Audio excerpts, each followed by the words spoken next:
நான் எப்படி அவரை பற்றி தான் யோசிச்சுட்டு இருக்கனோ அதே மாதிரி தான் அவரும் என்னை பற்றி யோசிச்சுட்டு இருக்காரு அப்படின்னா கண்டிப்பாக இப்போ என்னை பார்க்கறதுக்கு அவர் மொட்டை மாடி வருவார்.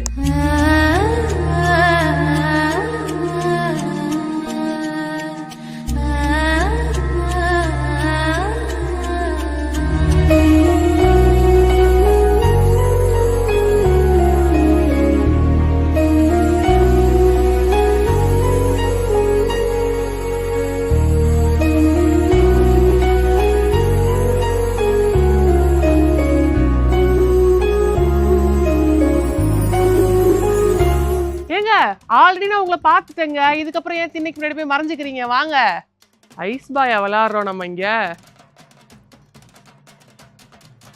எங்க உங்களை பார்த்துலாம் ஒன்றும் நாங்கள் மறையில. துணி காஞ்சிருந்தா எடுத்துட்டு சொன்னாங்க, காஞ்சிருக்கான்னு பார்க்க போயிருந்தேங்க. ஓஹோ, நீங்க அப்படி வரீங்களா? ரைட்டு.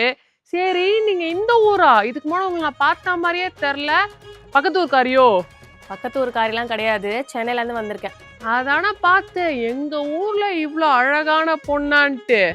அப்பனா சாவித்ரி ஆண்டி யார் உங்களுக்கு? இது எங்கள் அத்தை வீடு. இவ்வளோ பேசிட்டோம், அப்போ நம்ம ஃப்ரெண்ட்ஸு தானே? நம்ம ஃப்ரெண்ட்ஸ் ஆகணும்னா ஃபர்ஸ்ட் நீங்கள் என் பேரை கண்டுபிடிங்க, அதுக்கப்புறம் ஃப்ரெண்ட்ஸ் ஆகிக்கலாம். நீங்க பேர் எப்படிங்க கண்டுபிடிக்க முடியும்? அட்லீஸ்ட் இன்ஸ்டாகிராம் ஐடியா சொல்லுங்க. சின்ன வயசுல எங்கள் அப்பா அம்மாலாம் சொல்லி கொடுத்துருக்காங்க, யாரும் தெரியாதவங்ககிட்டலாம் பேர் சொல்லக்கூடாதுன்னு. பேரெல்லாம் சொல்ல முடியாதுங்க. எங்க மாடி தேவிகா மொட்டை மாடியில இருக்க? Thanks Savitri aunty. தேவிகா, சீக்கிரமா பேரை கண்டுபிடிச்சிடுறாங்க.